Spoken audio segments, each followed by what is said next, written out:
কিভাবে এবং কেন আপনি ইসলাম বিরোধী বই লেখার সিদ্ধান্ত নিয়েছিলেন? ইমানের দৃষ্টিকোণ থেকে আপনার জীবন কেমন ছিল? আপনি কিসে বিশ্বাস করতেন? ইসলামের প্রতি আপনার সবচেয়ে অনুশোচনীয় কটাক্ষমূলক মন্তব্য কোনটি ছিল? তখন আপনার আশেপাশের মানুষদের প্রতিক্রিয়া কেমন ছিল যখন আপনি ইসলাম গ্রহণ করেছিলেন? আমি ভেবেছিলাম ইসলাম একটি মিথ্যা ধর্ম, ইসলাম বিপজ্জনক। আমি 2000-এরও বেশি হত্যার হুমকি পেয়েছি এবং অবশেষে আমি ইসলামের বিরুদ্ধে বই লেখার সিদ্ধান্ত নিয়েছিলাম। হে আল্লাহ, আমাকে এমন একটি নিদর্শন দেখান যাতে আমি সম্পূর্ণ নিশ্চিত হতে পারি যে এটিই সেই পথ। এই কারণে আমি 2 দিন ধরে ঘুমোতে পারিনি। আমি মেনে নিতে পারছিলাম না, ভীষণ অদ্ভুত লাগছিল। আসসালামু আলাইকুম জোরাম ভ্যান ক্লাভেরেন ভাই, আমাদের আমন্ত্রণ গ্রহণের জন্য আপনাকে অসংখ্য ধন্যবাদ এবং আপনাকে আমাদের মাঝে পেয়ে আমরা আনন্দিত। প্রথমে আপনাকে জিজ্ঞেস করতে চাই, জোরাম কে? ওয়ালাইকুম আসসালাম। আপনাকে অসংখ্য ধন্যবাদ আমাকে আমন্ত্রণ করার জন্য। এখানে আসতে পেরে আমি খুবই গর্বিত। জোরাম ভ্যান ক্লাভেরেন 23শে জানুয়ারি জন্মগ্রহণ করেন 1979 সালে অ্যামস্টারডাম শহরে একটি খুবই সাধারণ পরিবারে। বাবা, মা, ভাই, ছোট বোন, একটি বিড়াল। অ্যামস্টারডামেই আমার জন্ম এবং বেড়ে ওঠা। একটি সক্রিয় প্রোটেস্ট্যান্ট খ্রিস্টান পরিবারে উচ্চ মাধ্যমিক শেষ করার পর তুলনামূলক ধর্মতত্ত্ব নিয়ে পড়াশোনা শুরু করি। কয়েক বছর শিক্ষকতা করেছি। নেদারল্যান্ডসে তখন অনেক কিছুই ঘটেছে, বিশেষ করে আমার জীবনে। এখন যখন আমি পুরো বিষয়টা অবলোকন করি ইসলাম ধর্মের ব্যাপারে, আমি ফ্রিডম পার্টির জন্য রাজনৈতিকভাবে সক্রিয় হয়ে উঠলাম, সাংসদ মনোনীত হলাম এবং শেষে আমি ইসলাম বিরোধী বই লেখার সিদ্ধান্ত নিলাম, যার শুরুটা হয়েছিল ইসলাম বিদ্বেষ দিয়ে, পরিণত হয় আল্লাহকে খুঁজে পাওয়ার একটি মাধ্যমে এবং আমি মুসলিম হওয়ার মধ্য দিয়ে এই পথের সমাপ্তি। ইমানের দৃষ্টিকোণ থেকে আপনার জীবন কেমন ছিল? আপনি কিসে বিশ্বাস করতেন? মুসলিম হওয়ার আগে আমি রিফর্ম চার্চের একজন প্রোটেস্ট্যান্ট খ্রিস্টান ছিলাম। আমরা বাইবেল পড়তাম, বাইবেল অনুসারে আমাদের নাম রাখা হয়েছিল, খ্রিস্ট ধর্মে দীক্ষা দেওয়া হয়েছিল, গির্জায় যেতাম, ইত্যাদি ইত্যাদি। তো আমরা বলতে গেলে বেশ ধার্মিক খ্রিস্টান ছিলাম। অবশ্যই আমি বিশ্বাস করতাম যে একজন সৃষ্টিকর্তা আছেন। আমি জান্নাত জাহান্নামে বিশ্বাস করতাম। আমি ফেরেশতা ওয়াহিতেও বিশ্বাস করতাম। এবং অবশ্যই যে ব্যাপারটি খ্রিস্টানদের মুসলিমদের থেকে আলাদা করে সেটি হলো যে আমি বিশ্বাস করতাম যীশুখ্রিস্ট ঈশ্বরের পুত্র ছিলেন এবং আরেকটু দার্শনিকভাবে বলতে গেলে আমি তাকেই ঈশ্বর বলে মানতাম। আমি অবশ্যই পুনরুত্থানে বিশ্বাস করতাম এবং এও বিশ্বাস করতাম যে যীশুকে ক্রুশবিদ্ধ করা হয়েছিল এবং আমি প্রায়শ্চিত্তে বিশ্বাস করতাম। কিন্তু যেহেতু ট্রিনিটি খুব জটিল একটি ধারণা, আপনি বিশ্বাস করুন আর নাই করুন, এটি এখনও বেশ জটিল। কারণ বাইবেলের মতে ঈশ্বর অবিনশ্বর, কিন্তু আপনি যদি অবিনশ্বর হন এবং একই সাথে আপনার যদি মৃত্যু হয়, আপনি তো একই সময়ে অমর এবং মরণশীল হতে পারেন না। তো একটু বড় হওয়ার পর, ধরুন 15-16 বছর বয়সে, আমি প্রশ্ন করা শুরু করি সেসব বিষয়ে, যেসব আমার কাছে খুব যৌক্তিক মনে হতো না। আমি অনেক ধর্মযাজক, প্রচারক, এমনকি রাব্বিদের সাথেও কথা বলেছি, কিন্তু তাদের দেওয়া উত্তরগুলো সন্তোষজনক ছিল না, যেটি বিষয়টিকে আমার জন্য আরো জটিল করে ফেলেছিল।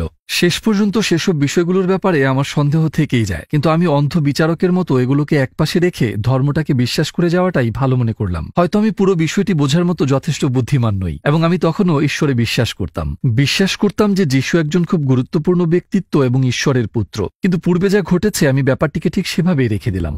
কিভাবে এবং কেন আপনি ইসলাম বিরোধী বই লেখার সিদ্ধান্ত নিয়েছিলেন?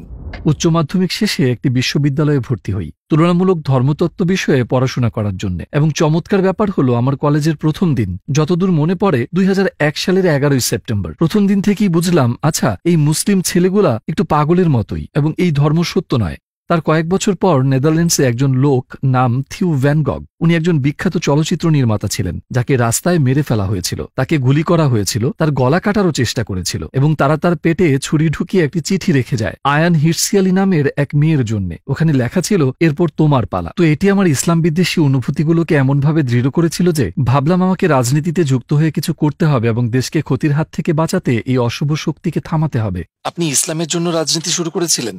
হ্যাঁ, এবং সত্যি এটি ইসলামের কারণে ছিল, আর এটিই মূল কারণ ছিল আমার বই লেখার, মানুষকে বোঝানোর জন্য যে কেন ইসলাম পৃথিবীর জন্য বিপজ্জনক। আমি যখন বই লিখছিলাম, একটু আগেই যে প্রশ্নগুলোর ব্যাপারে বললাম, খ্রিস্ট ধর্মের ব্যাপারে আমার সেই সন্দেহগুলো আবার মাথায় ঘুরতে লাগলো এবং অবশ্যই সেটি সত্যের ব্যাপারেই ছিল, কারণ আমি একজন বিশ্বাসী খ্রিস্টান ছিলাম এবং আমার যে খ্রিস্টান প্রশ্নগুলো ছিল সেগুলোর উত্তর খুঁজে পেলাম ইসলামের আলোকে। কারণ অবশ্যই যখন আমি বই লেখা শুরু করি, অনেকে ভেবেছিলেন যে এটি একটি রাজনৈতিক বই, কিন্তু সেটি রাজনৈতিক বই ছিল না, এটি ধর্মীয় বই ছিল। কারণ আমি মানুষকে দেখাতে চেয়েছিলাম ইসলাম ধর্ম হিসেবে কেন ভয়ঙ্কর, এবং আমি খ্রিস্টান দৃষ্টিকোণ থেকে বইটি লিখছিলাম।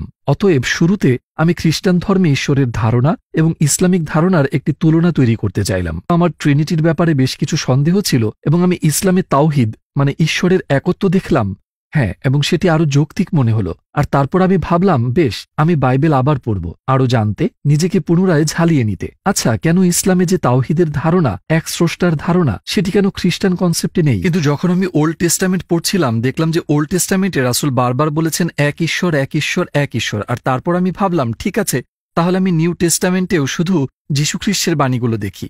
নিউ টেস্টামেন্টে একটি গল্প ছিল এমন যে কোথাও একজন লোক এসে যিশুকে প্রশ্ন করে, জীবনের সবচেয়ে গুরুত্বপূর্ণ জিনিস কি, আমি কিভাবে স্বর্গ লাভ করব? এবং তিনি বললেন, দুইটি জিনিস রয়েছে। তিনি বললেন, হে ইসরায়েল, তোমার ঈশ্বর এক, এবং তোমার প্রতিবেশীর সাথে এমন ব্যবহার করো যে ব্যবহার তুমি পেতে চাও। তো আমি ভাবলাম, যীশুখ্রিস্ট নিজেও এখানে স্বীকার করছেন, হে ইসরায়েল, তোমার ঈশ্বর এক। আমি বুঝলাম মুসলমানদের এক ঈশ্বর ভাবনাটি ট্রিনিটির চেয়ে বেশি যুক্তিযুক্ত, এবং এই ধারণাটি ওল্ড এবং নিউ টেস্টামেন্টের সাথে সম্পূর্ণ মিলে যাচ্ছে। কিন্তু আমি জানি খ্রিস্ট ধর্ম অন্য কিছু শেখায়। বাইবেলে ঈশ্বর সম্পর্কে যে ধারণা পাওয়া যায় তারা ঠিক তা শেখায় না। তো কয়েক সপ্তাহ গবেষণা করে বেশ কিছু বই পড়ার পর ভাবলাম, ঠিক আছে, হয়তোবা ঈশ্বরের একত্ববাদের ধারণাটি সত্য। তো এভাবেই শুরু হয়েছিল। আপনার গবেষণার জন্য কোন কোন উৎস থেকে সাহায্য নিয়েছিলেন? যেহেতু আমি খানিকটা বিস্মিত ছিলাম, আমি বিভিন্ন কর্তৃপক্ষের কাছে লেখা শুরু করি এই ধর্মীয় বিষয়গুলোর ব্যাপারে। যাদের কাছে জানতে চেয়েছিলাম তাদের মধ্যে একজন ছিলেন শাইখ আব্দুল হাকিম মুরাদ, এবং তিনি ক্যামব্রিজ বিশ্ববিদ্যালয়ের একজন অধ্যক্ষ। অবশ্য বিষয়টি একদিক দিয়ে কিছুটা অদ্ভুত, যদিও আমি তখনও রাজনীতির সাথে জড়িত, কিন্তু আমি ইসলাম বিরোধী বই লিখছিলাম, ইসলাম বিরোধী উদ্দেশ্য নিয়ে। আর আমি অন্য দেশের একজন মুসলিম অধ্যক্ষকে অনুরোধ করেছিলাম, আপনি কি আমায় সাহায্য করবেন? আমি অবশ্য বলেছিলাম আমি একটি বই লিখছি এবং আমার মনে অনেক প্রশ্ন রয়েছে। আমি সোজাসুজি তাদের কাছে জানতে চাইলাম কেন ইসলাম সন্ত্রাসবাদ প্রচার করছে, কেন তারা নারী বিদ্বেষী, খ্রিস্টান বিদ্বেষী, যে কোনো কিছুর বিরোধিতা করে বেড়ায়। খুব সম্ভবত 6 সপ্তাহ পর তিনি আমাকে বেশ বিস্তৃত একটি ইমেল পাঠান, এবং উনি সরাসরি বোঝাতে শুরু করলেন, আমার অনেক প্রশ্নের উত্তর দেন। উনি আরো বললেন, তোমাকে এই আর্টিকেল পড়তে হবে, এই বই পড়তে হবে, সেই বই পড়তে হবে, অমুক ব্যক্তির কাছে যাও। তিনি খুব বিস্তারিতভাবে ব্যাখ্যা করছিলেন সব। কিন্তু সবগুলো বই এবং আর্টিকেল পড়ে শেষ করার পর আমি ওল্ড টেস্টামেন্টে বর্ণিত নবী ও রাসূলদের সাথে মুহাম্মদ সাল্লাল্লাহু আলাইহি ওয়াসাল্লামের তুলনা করে দেখার চেষ্টা করি। আমার আর কোনো যুক্তি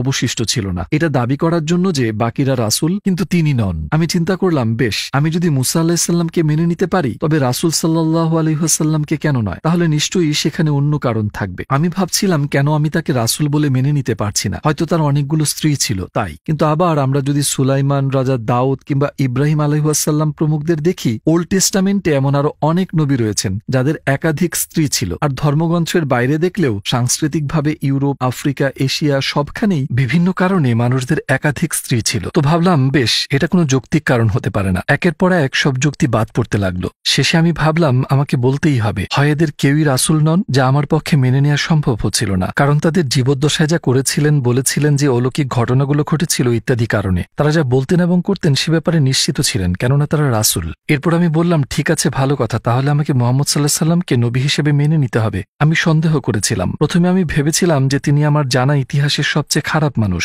পরে ভাবলাম, হয়তো উনি অতটা খারাপ নন, কিন্তু তিনি রাসূল নন। শেষে সন্দেহ হতে শুরু করলো তিনি হয়তো একজন রাসূল। হ্যাঁ, অবশ্যই এতটুকু আসতে আমার অনেক বই পড়তে হয়েছে। প্রফেসর আব্দুল হাকিম মুরাদের সবচেয়ে বুদ্ধিমান পরামর্শ ছিল, তিনি বলেছিলেন, আপনি ইসলাম বিরোধী যে বইগুলো পড়ছেন সেগুলো সব অমুসলিমদের হাতে লেখা। তিনি বললেন, যদি আপনি খ্রিস্ট ধর্মের ব্যাপারে জানতে চান তাহলে নাস্তিকদের বই পড়বেন না, আপনি খ্রিস্টান লেখকদের বই দিয়ে শুরু করবেন। কেন তারা এটিতে বিশ্বাস করে, তাদের যুক্তিগুলো কি? আপনাকে ইসলামের বিষয়েও ঠিক একই কাজ করতে হবে। তো আপনি ইসলামের ধর্মীয় শিক্ষক, পণ্ডিত, তাদের বই পড়া শুরু করুন। আর তখন আপনি জানতে পারবেন, যদি আপনি বইগুলোর তুলনা করেন, তো একই বিষয় নিয়ে মুসলিম লেখকরা লিখেছেন একভাবে এবং অমুসলিমরা লিখেছে অন্যভাবে। আপনি বুঝতে পারবেন কোথায় তারা ভুল করেছে, কোন জায়গায় তারা শব্দের ভুল ব্যাখ্যা করেছে। কখনো হয়তো না জেনেই তারা ভুল করে ফেলে, কিন্তু যেহেতু তারা বোঝেনি কোথায় কি ভুল হয়েছে বা কোথাও কিছু বাদ পড়েছে কিনা, তো দিন শেষে আপনি দেখবেন ঠিক এসব ভুলভ্রান্তির কারণেই প্রতিদিন নতুন নতুন ধর্ম তৈরি হচ্ছে। আমি তার পরামর্শই অনুসরণ করলাম। আমি রাসূল সাল্লাল্লাহু আলাইহি ওয়াসাল্লামের জীবনী পড়েছি তার কথা মতে। আমি মার্টিন লিংসের the life of the prophet based on the earliest source of Muhammad পড়েছি। মার্টিন ধর্মান্তরিত ব্যক্তি ছিলেন, তো তার দেখানো যুক্তির ধরন, তার লেখার পদ্ধতি সবকিছু আমাকে আকৃষ্ট করেছিল, কারণ কোনো একটি বিষয়ে আমাদের দুজনের চিন্তার ধরন সম্পূর্ণ এক ছিল। বইটি পড়ার পরেই প্রথম আমি তাকে একজন সামরিক নেতার দৃষ্টিতে দেখা বন্ধ করি, কারণ আগে তার কথা চিন্তা করলেই মাথায় শুধু যোদ্ধার ছবি ভাসত। কিন্তু বইটি পড়ে আমি তাকে একজন বাবার ভূমিকায় দেখতে পাই, একজন বন্ধু, শিক্ষক ইত্যাদি। তার অনেক চরিত্র আমার সামনে আসে এবং আমি চাইলে অনেক কিছুই বলতে পারি, কিন্তু এটা কখনোই বলতে পারবো না যে তিনি ভালো মানুষ নন। তো তার চরিত্র আমাকে তার ব্যাপারে আরও পড়তে ও জানতে আগ্রহী করে তোলে। আপনার গবেষণায় কোন বিষয়টি আপনাকে অবাক করেছে? হিন্দ বিনতে উদ্বার গল্পটি আমার জন্য একটা সুইচের মতো ছিল, যা আমাকে পুরোই বদলে দিয়েছে। কারণ আগে আমি ভাবতাম হিন্দ তার শত্রু আবু সুফিয়ানের স্ত্রী ছিল এবং এই হিন্দি হামজা রাদিয়াল্লাহু তাআলা আনহুকে হত্যা করার জন্য টাকা দিয়েছিল। রাসূল সাল্লাল্লাহু আলাইহি সাল্লামের অত্যন্ত প্রিয় চাচা ছিলেন তিনি, আর যুদ্ধক্ষেত্রে তাকে হত্যা করা হয়। তারা তার কান কেটে আনন্দ মিছিল করে, তার নাক কেটে ফেলে। সে এক বিভৎস দৃশ্য। রাসূল এসব দেখে খুবই কষ্ট পেয়েছিলেন এবং এর অনেক অনেক বছর পর রাসূল ক্ষমতা অর্জন করলেন, মক্কায় ক্ষমতাসীন হয়ে ফিরে এলেন। সেখানে হিন্দু উপস্থিত ছিল। বইটি পড়ার এই পর্যায়ে এসে ভাবলাম এইবার বুঝি তাকে ক্রুশবিদ্ধ করা হবে বা তার হাত কেটে ফেলা হবে বা এমন কিছু, কিন্তু তিনি বললেন আমি এখন তার দিকে তাকাতে পারবো না। কিন্তু সবাইকে ক্ষমা করে দেওয়া হলো এবং সে যদি থাকতে চায় তবে মুসলিমদের সাথে থাকতে পারবে, আর না হয় চলে যেতে পারে, কিন্তু এখন থেকে আর কোনো প্রকার রক্তপাত চলবে না। আর আমি ভেবেই অবাক হচ্ছিলাম তাকে ক্ষমা করে দেওয়া হয়েছিল। যদি আপনি এমন একজনকে ক্ষমা করতে পারেন যে আপনার প্রাণপ্রিয় চাচাকে হত্যা করেছে, যদি সে তার শরীরের বিভিন্ন অংশ কেটে অন্যদের দেখিয়ে উল্লাস করে, সে আপনাকে আর আপনি যা কিছু প্রচার করছেন সেটাকে অপমান করছে, এটিই প্রকাশ করে আপনি কতটা মহান চরিত্রের অধিকারী। এটি একটি অসাধারণ গুণ, এটি অলৌকিক বিষয় যা আপনি কোথাও খুঁজে পাবেন না। আমি ভাবছিলাম কি অসাধারণ একজন মানুষ তিনি, আর এটি দেখার পর আমার সন্দেহগুলো নিয়ে আমি চিন্তায় পড়ে গেলাম। আমি তার চরিত্র দেখেছি, কিভাবে তিনি অন্যদের সাথে ব্যবহার করেন তা দেখেছি, শত্রুদের প্রতি তার আচরণ কেমন তা দেখেছি। আমার মনে হতে শুরু করে তিনি একজন রাসূল, কিন্তু তারপর আমি ভাবি ওহ এটা তো ভয়ঙ্কর, কারণ আমি ইতিমধ্যেই আল্লাহর একত্ববাদ স্বীকার করেছি আর এখন বলছি তিনি একজন রাসূল। যদি আমি আপনাকে বলি আল্লাহ এক এবং মুহাম্মদ তার রাসূল, তাহলে তো এটি প্রায় কালেমা পড়া হয়ে গেল। আমি ভাবলাম এবার থামতে হবে, বইগুলো পড়া বন্ধ করতে হবে, এটি আমাকে ভুল গন্তব্যে নিয়ে যাচ্ছে। তবে অবশ্যই আমি আর আগের মতো ইসলাম বিরোধী ছিলাম না। আমি যা যা পড়েছি দেখেছি আর আমার অভিজ্ঞতার কারণে এখন আমি আপনাকে যা বলবো হয়তো রূপকথার মতো শোনাবে, কিন্তু এটা সত্যিই ঘটেছিল। আমার টেবিলের উপর সব বইগুলো ছড়িয়ে রাখা। যখন আমার মনে হচ্ছিল যে এটি একরকম কালেমা শাহাদাতি পড়া হয়ে গেল, আমি বিরক্ত হয়ে আপাতত সবগুলো বই সরিয়ে একটা উঁচু তাকে রেখে দিলাম। কিন্তু সেখানে এত বই ছিল যে অনেকগুলো বই তাক থেকে পড়ে গেল। পড়ে যাওয়া বইয়ের সাথে আল কোরআনও পড়ে গেল। আমি যখন বইটি তুললাম আমার হাত পড়েছিল ঠিক 22 নম্বর সূরার 46 নম্বর আয়াতে, যেখানে লেখা ছিল প্রকৃতপক্ষে তাদের চোখ অন্ধ নয় বরং তাদের হৃদয় অন্ধ। আমি ভাবলাম আরে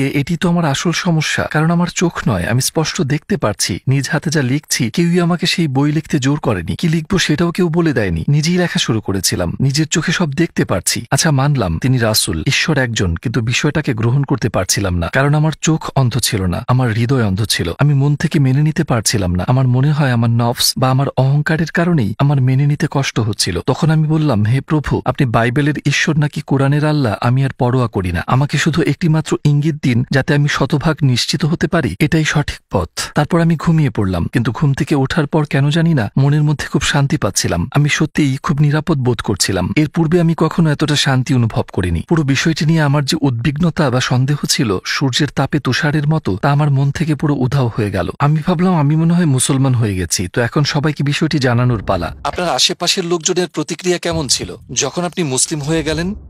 আসসালামু আলাইকুম প্রিয় ভাই ও বোনেরা, আমরা দেখছি যে আমাদের দর্শকদের 80% মানুষজন আমাদের চ্যানেলে সাবস্ক্রাইব করেননি। আপনারা যেমনটি জানেন আমরা একটি অলাভজনক প্রতিষ্ঠান, আর আমরা আমাদের কোনো ভিডিওতে বিজ্ঞাপন চালাই না। আমাদের লক্ষ্যই হলো শুধু সত্যকে প্রচার করা। কাজটা ছোট হতে পারে, কিন্তু ইনশাল্লাহ অনেকের জন্য এটি পথ চলার সহায়ক হবে। এখন সাবস্ক্রাইব বাটনে ক্লিক করুন এবং একসাথে পথ চলি অনন্তকালের দিকে। আপনার আশেপাশের লোকজনের প্রতিক্রিয়া কেমন ছিল যখন আপনি মুসলিম হয়ে গেলেন? বেশিরভাগের প্রতিক্রিয়াই নেতিবাচক ছিল। অবশ্যই অনেকের জন্য, বিশেষ করে কিছু নিকটাত্মীয়কে এটি একটু বেশি অবাক করে দিয়েছিল। তারা যখন সংবাদ মাধ্যম থেকে বিষয়টি জানতে পারে, আমি আমার মাকে যখন জানালাম তিনি কাঁদতে শুরু করলেন, আর আমার স্ত্রী বেশ সহানুভূতিশীল ছিল এই ব্যাপারে। সে বলল যদি তুমি ইসলামে বিশ্বাস করো এবং সেটিই যদি তোমার অন্তরে থাকে আমি কিছু বলার কে। আমার পুরনো অফিসের কিছু লোক বেশ আক্রমণাত্মক হয়ে গিয়েছিল তখন। আমি 2000-এর চেয়েও বেশি হত্যার হুমকি পেয়েছি, এমনকি তাদের থেকেও যারা একসময় আমাকে সমর্থন করত, যারা আমাকে ভোট দিয়েছিল। মানুষজন অনেক আজে বাজে কথা শুনিয়েছে আমাকে, তোমার স্ত্রীকে ধর্ষণ করব, তোমাকে গুলি করব, আমরা জানি তোমার সন্তানেরা কোন স্কুলে যায়, এমন অনেক কিছু। সেগুলোর বেশিরভাগই অবশ্য অর্থহীন কথা ছিল, কারণ পাগল লোকজন কম্পিউটারে বসে অনলাইনে লিখছে সেগুলো। তো তখন একটু এলোমেলো সময় চলছিল। আমার আগের চাকরিটা ছেড়ে দিতে হয়েছিল অবশ্যই, কারণ সেটি একটি খ্রিস্টান সংগঠন ছিল। দলনেতাকে বিষয়টি বলার পর সে বলল আমি সত্যি বিশ্বাস করতে পারছি না। আমি তোমার মাঝে কিছুটা পরিবর্তন খেয়াল করেছিলাম অবশ্য, যখন তুমি একটি বিষয় নিয়ে রেডিওতে কথা বলছিলে। তোমাকে তখন ইসলামের ব্যাপারে আগের চেয়ে কিছুটা নমনীয় মনে হয়েছিল, আগের মতো তেমন কঠোর কঠোর ছিলে না, কিন্তু তুমি মুসলিম হয়ে যাওয়াটা। আমি বললাম হ্যাঁ আমি মুসলিম হয়েছি। সে বলল আমি বিষয়টা চিন্তা করেই 2 দিন ঘুমোতে পারিনি। আমি কোনোভাবেই মেনে নিতে পারছিলাম না, এটা খুবই অদ্ভুত ছিল। কিন্তু সবচেয়ে কঠিন হয়ে দাঁড়ালো আমার নানাকে বিষয়টি জানানো, কারণ আমার নানা তখন প্রায় মৃত্যু মুখে। তার বয়স 93-94 এর আশেপাশে তখন। তোমার নানাকে এ কথা তোমার নিজেকেই বলতে হবে। আমি বললাম ঠিক আছে, কিন্তু তোমাকে আমার সাথে আসতে হবে, কারণ তিনি আমার ঢালের মতো ছিলেন। আর আমি সেখানে গিয়ে বললাম নানা আমি মুসলিম হয়ে গিয়েছি। শুনে তিনি তার চোখ বন্ধ করলেন। আমি ভাবলাম তার নিঃশ্বাস বন্ধ হয়ে গিয়েছে কিনা, যেহেতু তার বয়স হয়েছে অনেক। সত্যিই কিছুক্ষণ তার নিঃশ্বাস বন্ধ ছিল, তারপর তিনি আবার শ্বাস নেওয়া শুরু করলেন আর আমার দিকে তাকিয়ে বললেন অন্তত তুমি ক্যাথলিক তো হয়ে যাওনি।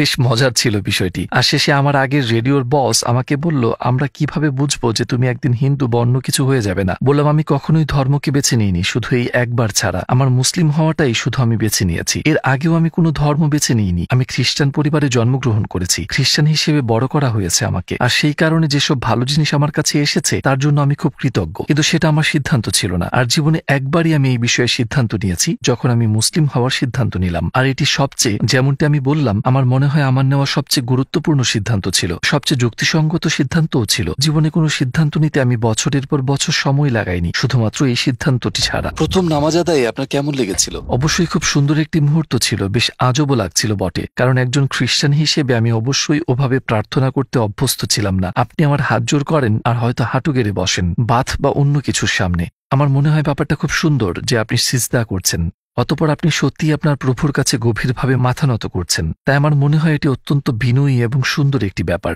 এটি আমাকে অত্যন্ত মুগ্ধ করেছিল। আপনার জীবনে ঘটে যাওয়া 3টি বড় চ্যালেঞ্জের নাম বলুন। অবশ্যই আমার মুসলিম হওয়াটা একটি বড় চ্যালেঞ্জ ছিল, কারণ আমাকে আমার পরিবারের কাছে এবং পুরো পৃথিবীর কাছে প্রশ্নবিদ্ধ হতে হয়েছিল, আর ওইটি একটি বড় চ্যালেঞ্জ ছিল। আমি ভেবেছিলাম যে মুসলিম হওয়াটা খুব কঠিন কাজ হবে, কারণ একজন প্রোটেস্ট্যান্ট খ্রিস্টান হিসেবে ধর্মীয়ভাবে পালন করার সেখানে তেমন কিছু নেই। কিন্তু একজন মুসলিমকে কিছু বিষয় চর্চা করতে হয়, দৈনিক 5 বার বাধ্যতামূলক নামাজ পড়তে হয়, একটি সুনির্দিষ্ট নিয়ম মেনে খেতে হয়, চিন্তা করতে হয় নির্দিষ্ট গঠনমূলক পদ্ধতিতে। আপনাকে সর্বোৎকৃষ্ট হতে হবে প্রতিটা মুহূর্তে, আপনাকে সৃষ্টিকর্তার সাথে আপনার সম্পর্কের কারণে, আর শুধুমাত্র এ কারণেই আপনাকে দিনে 5 বার সালাত আদায় করতে হবে। এটি সবসময় সৃষ্টিকর্তার কথা মনে করিয়ে দিচ্ছে, এবং এটি আপনাকে সবসময় স্মরণ করিয়ে দিচ্ছে যে আপনার একজন প্রভু আছে, যা খ্রিস্টান হিসেবে অনুভব করা সম্ভব নয়। আমি এভাবেই উপলব্ধি করেছি, আর আমি মনে মনে ভাবি 5 বার নামাজ আদায় করতে হবে আজ, আমি এটা করতে পারবো না, সেটা করতে পারবো না। তো আমি মাথায় এটাকে কঠিন বানিয়ে ফেলেছিলাম, কিন্তু মুসলিম হওয়ার পর এসব সহজ হয়ে গেল। আপনি কি আপনার সন্তানদের মুসলিম হিসেবে বড় করছেন? চেষ্টা করছি অবশ্যই। আমি জানি না কখন কিভাবে যে আপনি একজন মুসলিমকেই বড় করছেন। আমার মনে হয় এটি অনেক কঠিন একটি দায়িত্ব, বিশেষ করে বর্তমান প্রেক্ষাপটে। অবশ্য আমি যখন বিয়ে করি তখন আমি মুসলিম ছিলাম না। আমি আমার সন্তানদের খ্রিস্টান হিসেবে লালন পালন করার প্রতিজ্ঞা করেছি। আমি মুসলিম হওয়ার পর অবশ্যই আমি আমার সন্তানদের খ্রিস্টান হিসেবে বড় করছি না। আমার বাচ্চাদের যদি খ্রিস্ট ধর্ম সম্পর্কে কোনো প্রশ্ন থাকে, তারা আমার স্ত্রীকে জিজ্ঞেস করে উত্তরের জন্য, আর আমার কাছে আসলে ইসলামিক সমাধান পায়। কিন্তু বেশিরভাগ সময় সে বলে দেয় তোমাদের বাবাকে জিজ্ঞেস করো। আমার স্ত্রী সবার জন্য হালাল খাবার রান্না করে, এটি খুবই সুন্দর একটি ব্যাপার। সে বলে আমি 5 ধরনের খাবার রান্না করতে পারবো না, তো সবাই একই খাবার খাবে, তুমি হালাল খেলে সবাই হালাল খাবে। একদিক থেকে এটা অনেকটা স্বাভাবিক হয়ে যাচ্ছে। ইসলামের প্রতি আপনার সবচেয়ে অনুশোচনীয় কটাক্ষমূলক মন্তব্য কোনটি ছিল? আমার মনে হয় ইসলাম মিথ্যা, কারণ এটি আমি প্রায়ই বলে থাকতাম ইসলাম মিথ্যা, কোরআন বিষাক্ত গ্রন্থ। কিন্তু যখন আমি বলতাম ইসলাম মিথ্যা, তখন আমি পুরো ধর্মকে এবং তার সাথে যা আছে সবকিছুকেই বোঝাতাম। তো সেটি এক মাপের অনেক বড় জাহিলিয়াত ছিল আমার মতে। তো এই বিষয়টি নিয়ে আমি খুবই অনুতপ্ত। ইসলাম মিথ্যা হওয়ার ধারণাটি ছাতার মতো ছিল এক প্রকার, আর বাকি সবকিছু এই ধারণার নিচে, কারণ সেটিই ছিল আমার বদ্ধমূল ধারণা। আর অবশ্যই আমি নিজেকে দোষ দিই এবং এও জানি যে অনেক মানুষ যারা প্র্যাকটিসিং মুসলিম না, তারাও এটি করে। আর একভাবে আমি বুঝতে পারি বিষয়টি, কারণ রাজনৈতিক দৃষ্টিকোণ থেকে, সামাজিকভাবে, সাংস্কৃতিকভাবে যা বলা এবং করা হয় তা সারা জীবন থেকে যায়। আমাকে মাঝে মধ্যে আমার পুরনো পার্টির লোকজন থেকে শুনতে হয় যে আমি একরকম নাকি তাদের অপমান করেছি। তো এটি আমাকে কষ্ট দেয়, আর এটি একটি অন্যতম কারণ যার জন্য আমরা IXC বা ইসলাম অভিজ্ঞতা কেন্দ্র নামক সংগঠন চালু করি। আমরা স্কুলগুলোতে যাই, primary school, high school, college, বিশ্ববিদ্যালয়, সরকারের 2টি অফিসিয়াল বিভাগে, অন্যান্য সামাজিক সংগঠনগুলোতে, এমনকি চার্চেও যাই, ইসলাম সম্পর্কে ভ্রান্ত ধারণাগুলো দূর করতে, ইসলামের দাওয়াত পৌঁছাতে, ইসলামের প্রকৃত রূপ তুলে ধরতে ভার্চুয়াল রিয়েলিটি ব্যবহার করি, যাতে তাদের শেখার অভিজ্ঞতাটি বেশ মজার হয়। আমি খুব চেষ্টা করছি পুরনোকে মুছে ফেলতে। ইসলামের ব্যাপারে আমাদের কিভাবে গবেষণা করা উচিত? আপনি কি গুগলে সার্চ করার পরামর্শ দিবেন? না, আমি কোনোভাবেই গুগলের পরামর্শ দিব না, কিংবা গুগল সার্চ করা আমার সর্বশেষ পরামর্শ হবে। বরং আমি মনে করি বই হাতে নিয়ে পড়াটা খুব গুরুত্বপূর্ণ। আমি মার্টিন লিন্সের লেখা মুহাম্মদ সাল্লাল্লাহু আলাইহি ওয়াসাল্লাম আরবের আদি ইতিহাস ও ঐতিহ্য নির্ভর জীবনী বইটি পড়তে বলবো। যে বইটি সম্পর্কে আগেই বলেছি সবুজ রঙের, আর আমি মনে করি প্রথমেই আমাদের কোরআন নিয়ে গভীরভাবে ঘাটাঘাটি না করাই উচিত, কারণ এটি খুবই জটিল একটি কিতাব। আর আপনার যদি এমন কেউ না থাকে যে আপনাকে শিখিয়ে দিবে আপনি কি পড়ছেন, বিশেষ করে অনেকেই আছেন যারা ইসলামের ব্যাপারে কিছুই জানেন না, আরবি ভাষা পারে না বা আরব দেশের মানুষ নন, তখন আপনাকে কোরআনের ব্যাখ্যা পড়তে হবে বা অনুবাদ পড়তে হবে, এবং অনেক ক্ষেত্রেই সেগুলো পুরো সত্য নাও হতে পারে। তো আমি সবাইকে পরামর্শ দিব সিরাত, রাসূল সাল্লাল্লাহু আলাইহি ওয়াসাল্লামের জীবনী পড়তে, রাসূলের চরিত্র ও জীবন নিয়ে পড়াশোনা করতে, কারণ সেসব ইতিহাসও আমাদের অনেক কিছু শেখায়। তার জীবনটাই ছিল কোরআন, তিনি নিজেই জলজন্তু কোরআন ছিলেন। তার সুন্নাহ নিয়ে পড়াশোনা করুন, আর আমার মতে এটি ইসলামকে খুঁজে পাওয়ার সর্বশ্রেষ্ঠ উপায়। আপনার শেষ মন্তব্য হিসেবে কিছু কি বলতে চান? আমি মুসলিম হওয়ার পর অনেক অনেক সুখী হয়েছি, তাই আমি সবাইকে ইসলামের দাওয়াত দিতে চাই, কারণ এটি আপনার হৃদয় ও অন্তরে প্রশান্তি ছড়িয়ে দেয়। এটি একমাত্র সত্য ধর্ম, কথাটি আপনার হৃদয় ও অন্তরকে পরিতৃপ্ত করে দেয়। কমপক্ষে এটিকে ইসলামের দৃষ্টিকোণ থেকে দেখার চেষ্টা করুন। রাসূলের জীবনী পড়ুন এবং জানুন। মুসলিমরা যা বিশ্বাস করে কেন করে তা বোঝার চেষ্টা করুন। মুসলিমদের ব্যবহার দেখে সিদ্ধান্ত নেবেন না, কারণ সব মুসলিম কিন্তু প্রকৃত মুসলিম নয়। আমিও প্রকৃত মুসলিম হতে পারিনি এখনো, আমিও সবসময় মুসলিমদের মতো চলতে পারি না। আমি সহ আমাদের সবারই চলা উচিত, কিন্তু আপনি সব উদাহরণের শ্রেষ্ঠ উদাহরণ রাসূলকে অনুসরণ করুন। আপনি যদি তার জীবনী পড়েন তাহলে হয়তো আপনি নিশ্চয়ই সত্যের সঠিক দিক নির্দেশনা পাবেন।